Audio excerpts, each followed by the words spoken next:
बिहार की सारण सीट से इलेक्शन लड़ेंगी लालू यादव की बेटी रोहिणी आचार्य। आज से इंतखाबी मैदान है तस्वीर के लिए भी उतरेंगी।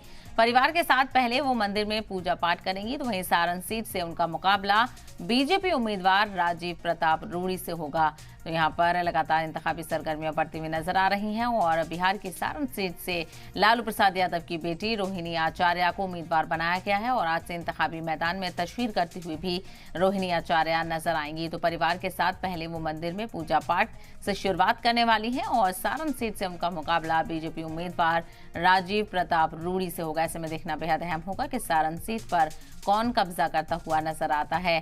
क्या रोहिणी आचार्य यहां पर सबकत हासिल करेंगी या फिर बीजेपी के उम्मीदवार राजीव प्रताप रूड़ी यहां पर जीत हासिल करते हुए नजर आएंगे। तो फिलहाल इसके लिए इंतजार करना होगा और इंतखाबी सरगर्मियों में दोनों ही मुलव्वस नजर आएंगे और लालू प्रसाद यादव की बेटी रोहिणी आचार्य को सारण सीट से उम्मीदवार बनाया गया है।